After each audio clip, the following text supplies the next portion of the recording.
morning. Good morning, everybody. Good morning. Good to see all your smiling faces. That means you should smile a little more. It is morning. Okay, so there's not a lot going on. However, well, I mean, there is a lot going on, kind of. We've been pretty busy. I think, Alex, you're probably going to go with Kevin today. But, Brett, you have an install on a fan. And then Gallon, you and Jason are going to go together today. I think it's a 75-gallon water heater install, and they have low flow in the house, so you guys can probably check aerators and stuff like that. I don't know if something from an old. It sounded like the guy had a 75-gallon water heater, then he went and changed it to a 50. How big is the house? I don't know. But then now he has low flow in the whole house. So from my understanding is he wants a new 75-gallon water heater installed. But Sarah's going to be there with you guys to start because that was her job. Okay. And then she's going to give you direction on whatever, and then she's going to go. She has something else to do. Okay? So everybody else, I think you're with either Mike or Ryan, I can't remember. But you're going to be with one of the HVAC guys today. Okay. So that should cover everybody. Sometimes it's on the water heater and there is Because I'm doing an install on a fan. something's blocking the hot, Right. the neutral side. Yeah, it always changes. But if it's a new water heater, I don't know. Yeah, from the new water heater it's happening. Yeah, The pressure is going 45, 50, so low. right. So Sarah's been out there, she knows what's kind of going on, so that's why she said that she's gonna meet you guys out there, and then you guys can do whatever needs to be done. Okay, so I wanted to bring up a couple of things in particular, we got 1, 2, 3, 4 apprentices here. And I wanna make sure that we're on the same page with this. So, attention to detail, attention to detail, attention to detail. Okay? So what that means is, and what I wanted to kind of pass out to everybody is, so if you're, in particular, it doesn't matter who you're working with. If you're working with Kevin, if you're working with Gallon, you're working with Sarah, Mike, Brian, Brett, any of the technicians, whoever you're working with, you know, they're going to be asking you to get things, do this, do that, do this, do that. If you're opening a box up, don't leave the trash, don't leave staples. If you're getting tools, don't leave the tools there for whoever you're being apprenticed for the day, or whoever you're helping out. Don't leave their tools in the corner or their battery charger for their equipment. I mean, it's your responsibility as an apprentice to get everything put away where it belongs, keep it clean, keep it organized. So I don't want to have to tell anybody that, or somebody tell me that they didn't do it. Oh, they left my tools, my battery charger, my battery plugged in at the customer's home. So you guys need to be thinking of that attention to detail as you're working with whomever you're working with. You can't have blinders on when you're walking from the customer's house to the truck and back and forth or whatever. You got to see all the things that are going on. Is there anything of ours that we left behind to make sure it's cleaned? The expectation is we leave it cleaner than it was when we got there. So I've gone to a house before where their toilet, we're pulling and resetting a toilet, and it's just pee everywhere. It's just stains inside. Clean it. When they get in there and they see their toilet's clean, that shows what kind of people we are. And it represents our company in a really good way. So get a pair of gloves on, suck it up, use a scrub brush, whatever you got to do, clean the toilet when you put it back so it looks nice and clean. Okay? So I'm just giving you kind of examples of, not having blinders on. Just because you installed the toilet and that's all you're getting paid to do, that's not what we do here. Okay? That separates us from other companies and other plumbers, and HVAC techs the same way. Bring a vacuum. Another example of that is when you're putting in faucets, clean the counter. Absolutely clean the counter, organize the counter. Because you're putting something brand new on and you want it to look nice when you're done. If you have the same shitty mess that was there when you started, it's not going to look good, and it's not going to look like the customer got value. So you got to clean that counter. Perfect. That's really important. Same thing underneath the sink. I've gone into people's homes and had to change out an angle stop or whatever, and stuff's just thrown under the sink and it's not organized. Organize it. When you put it back neat, so it looks like, and then you show it to them. Okay, I put everything back. I'm not sure I put it in the exact same place it was, but I made it as neat as I could for you. Is that okay? Anything else you want me to change? Ask the questions. I mean, that's what we're there for, is to service our customers and to make sure that when we leave, we didn't just do the job we were getting, paid to do. We made sure that it's better than when we left, or when we got there, when we left, okay? So that's really what I wanted to kind of pass out today, or let you guys know. And the other thing is if somebody does damage to somebody's property in any way, you have to call me and let me know. You back into a fence, I don't care if it's a little scratch. If the customer's expecting us to fix it, I need to know about it, because I'm getting customers calling me. I had two people call me yesterday on this same stupid fence. And then I got pictures of it, and it's really not that bad. It's taking 2 pieces of wood off and putting them back on. It literally would take, 10 minutes max. But still, I don't know about it, and I'm getting, told to the customer, well, you guys are gonna fix that, right? Yeah, we'll fix whatever we broke. I wasn't aware of it, and, so that's the kind of thing, I need to be aware of it, all right? Whatever it is, just own up to it, and let's get it taken care of. So then we can figure out who we have, or do we gotta hire somebody, or what? But we gotta get people's stuff taken care of right away when we do the damage, okay? You have anything else, Kevin? Yeah, when you do put in a faucet, make sure hot water comes out on the hot side. Attention to detail there too, And yeah. cold water comes out. I had that, and I also had that the cold water was shut off, nobody turned it back on. Okay. On one of the faucets. So testing everything, guys, that's just 101 basic plumbing. It's even prior to that. It's just common sense. When you put something in, you make sure there's no leaks. How do you make sure there's no leaks? You make sure it's on. You make sure hot is hot, cold is cold. Shower valves, shower cartridges in particular, there's a lot of shower cartridges that if you put it in one way and you turn it to the right, it'll be cold.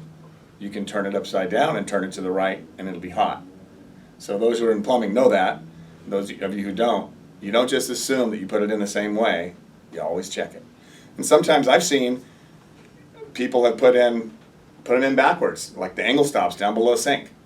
Instead of on the right where you would have cold and the left you'd have hot, I've seen them switched. And you're assuming that, oh, well, this should be cold and this should be hot, and it's not. You never assume. I've seen water heaters switched. Yeah, I've seen some there's some plumbers out there, guys, that have done something. We're just Shower coming valve. there. Yeah, shower valves. The copper pipe, the hot was on the cold side, and then the cold was on the hot side. Right, so and you it have to was turn the soldered cartridge in. around. And when I replaced the valve, I didn't know, I replaced it and I'd hooked it up exactly how it was.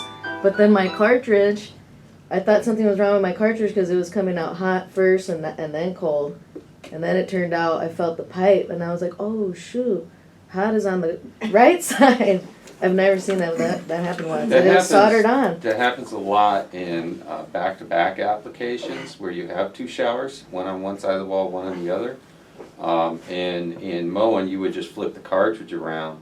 Some of the other manufacturers as well, but sometimes that's not always a possibility with some of the newer stuff. And the other thing about the newer stuff is all pressure balance.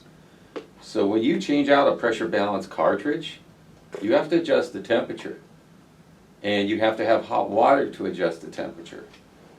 So that's really critical to understand that because you could have a situation where you get lukewarm water, and it's just because there's a simple adjustment on the front dial, and it has to do with how far that handle travels.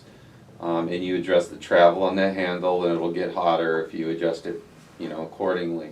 So it was one of the things I had to do. I put in 3 shower valves and didn't have hot water, but the next day I was able to adjust those accordingly because I knew that was going to be an issue anyway. And 2 of them were right, but one of them was you just didn't get hot. It got warm, and that was out of the factory. And what was weird about that was it had the same setting as all the others, but I had to adjust it even further on that one for whatever reason. But that's what we're talking about, is attention to detail. And in plumbing's very unforgiving if you're not detail oriented. It will kick your ass, guaranteed. And that's why a lot of plumbers, we kind of come off a little bit too aggressive about little things, and as a new helper apprentice, you kind of get annoyed. You're like, why is she like, or why is he so adamant on this dumb little thing? But it's because of that reason. Like Yeah. one little thing could flood out a whole house or lose you a ton of money. Mhm. Yeah. So yeah, so in addition to checking your work, it's one of the most basic things you can do is double check you don't have leaks. Because the same thing with like I said, P-traps even underneath the sink. You miss one piece, and what I always do whenever I fix, because I do my sinks all the time. So a lot of you guys may not, and this is something real simple that can be done. And if you're an apprentice and you're on a job, and your plumber's doing an inspection, a lot of times what they'll do is they'll see if the sinks are draining properly. And the best way to do that is, you can pull up, basically plunge your, I can't even think of the term, pop-up assembly, pull it up, close it, fill your sink up. There's a little hole in the sink, usually on the closer towards you, that is an overflow. So when the sink starts to flow and get high, instead of overflowing onto the floor, it would start going in that sink for a while, as long as it can get. You get too much water in there, it's still going to eventually possibly overflow, but that's what it's for. Then it goes into the drain through between the two pieces of sink, the top part that's nice and smooth, and then there's a bottom part. So that basically does that. But that pop-up assembly can be taken out very easily. It's just screws from the back behind. You pull it up, and you can clean out all the junk in there, and or take apart the trap from below and clean all of that out. I get a toothbrush, and I always had one with me, and I would just use this. It was kind of a little longer handle, and I would just clean that out, get all the hair out of that. I'd bring it to the toilet in a little pan, clean all of that out, flush the toilet, make sure the toilet was clean, and put all it back together. Because you'll be surprised how much junk from shaving cream, from soap, from people doing their hair and stuff going down the sink, toothpaste, all that stuff, it gets just clogged in those pop-up assemblies in the drain there. So those are something that, as you're seeing on plumbing inspection, and you let the customer know, hey, your sink was barely draining and had a lot of hair and junk and buildup in there, and I cleaned it out for you. That's something you can almost do, as a courtesy, again, that separates us from other people. I did that all the time. Because then you fill up their sink and you let it go back down. You put the pop-up down and it just goes, it just goes down the way it should go down. Because if you see it and you do that in the first time and it's kind of cleaning up and you just say, oh, look how long it's taking to go down, there's something clogged. It's a really easy fix. It takes like 5 minutes. It's not hard. So when you're doing work in a house, especially a lot of work, you show that little bit of extra stuff there, it's a real good thing to do. And that's all I have.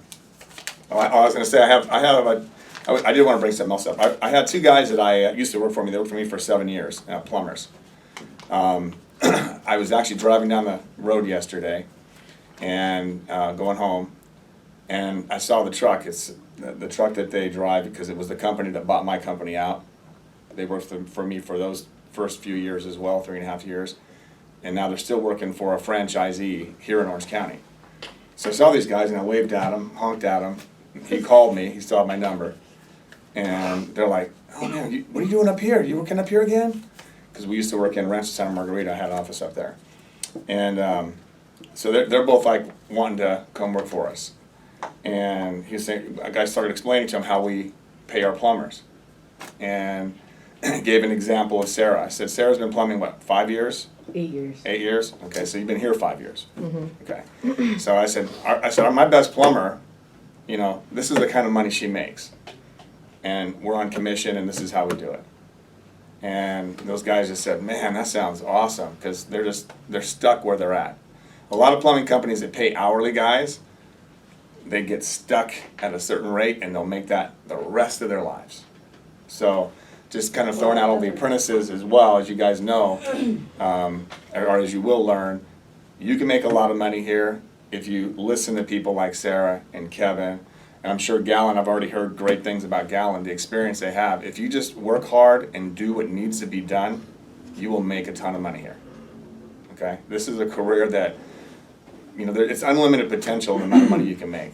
So, okay, there's not a lot of places that can make 6 figures for someone who's been doing something for 7, 8 years. It's just not, there's not that many places that can do that. and that's without a college degree. There's nowhere actually.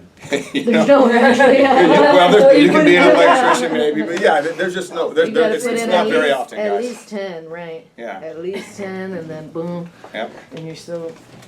So Working I just it wanted to out. kind of throw that out to you guys, because if that's not motivation, if you're in this to do just because you like working in crap, then good for you. But if you're here to make the money, this is why you work with the crap, because nobody else wants to. We always say, you know, other people's crap is our gravy, right? Right. I had a Alright. guy that once told me, he was like, this is when I was like, didn't have any experience, but he had his own company. And the funniest thing he told me was like, underneath the house, he saw like, all the cast iron was busted out and there was just shit everywhere. Mm-hmm. And the customer, they're just peeking underneath the house. And then the customer's like, what does it look like under there? Because he just kept saying, oh, that's bad. Oh my God, look at that, look at this. And he's like, in my head, I was like, that looks like a new jet ski, a new trailer. This and that. And the customer's like, really? Is it that bad? And he's like, yeah, a new boat. And I never forgot that, because now I like start looking at it and I'm like, he was so right about Yeah, that. You yeah, know, like yeah. the big jobs are nightmares, but you're like, looks There like you go. a vacation to me. Gotta pay for it. Yeah. By the way, last night I got the call from the restoration people for the house that you had. And so Yeah, they're you gotta gonna let be that- there today, Yes. and they said they're gonna be 3 or 4 hours, and so Sorry. you can either schedule it tomorrow morning first thing, and we can move on that. So, okay, that's it, guys. Let's get going. Get to work. Anything? Maybe 74.